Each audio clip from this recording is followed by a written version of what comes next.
I want to begin by thanking Foreign Minister Saar for this kind invitation, and I regret that I cannot be with you all in person.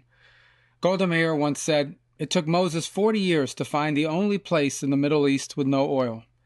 But Israel's wealth lay not under the ground, but in its people, the Jewish people, exiles, pilgrims, and dreamers from around the world who made the desert bloom into a high-tech superpower. Israel accomplished this miracle not by abandoning its history and identity, but by embracing them. Sadly, some of Israel's neighbors have failed to appreciate how following Israel's example could have brought prosperity to the region. Instead, they chose war. They decided to impoverish their people in a futile effort to destroy Israel. They succeeded in the former, while failing in the latter. Anti-Semitism is the world's oldest bigotry, and given that we are all here today, it is also the world's most futile.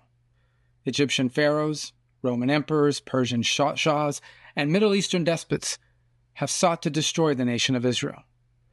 Adolf Hitler dreamed of a world without Jews, an idea he shares with Hamas.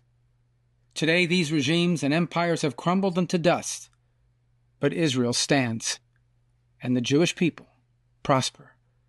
I pray for the day when the entire world will recognize the futility of anti-Semitism, when leaders will abandon self-destructive hatred and forge a new future in partnership with Israel by building on the Abraham Accords.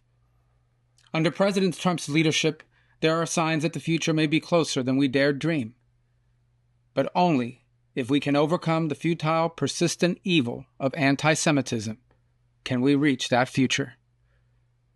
Earlier this year, I stood beside Foreign Minister Saar at the Yad Vashem Memorial.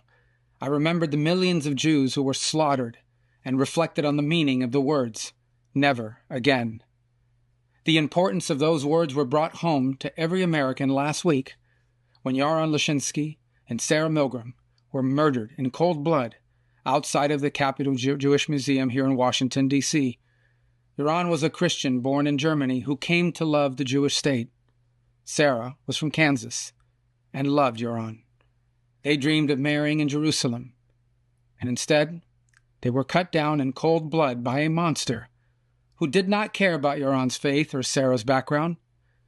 We should never forget that as he was being arrested after killing two innocents who he believed were Jews, the murderer proudly screamed, "Free, free Palestine." Words that now serve as a battle cry for the death of Jews, the destruction of Israel, and the horrors we must never again allow.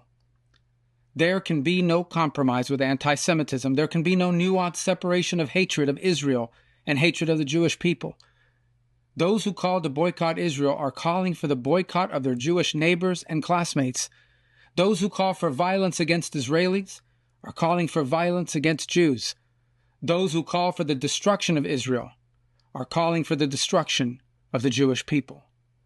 That is why, as we extend our prayers to Yaron and Sarah's loved ones, we must stand in solidarity with Israel. There can be no coexistence with evil. There can be no nuance to hatred. Under President Trump, the United States will stand with the Jewish people. We have implemented a vigorous new visa policy that will prevent foreign nationals from coming to the United States to foment hatred against our Jewish community. We are holding international organizations and nations accountable for rhetoric against Israel that resurfaces in the manifesto of monsters, like Yaron and Sarah's killer. But we do see an eventual light at the end of this long tunnel of suffering. One can imagine a Middle East in which the Abraham Accords eventually reign. So thank you for the opportunity to address you.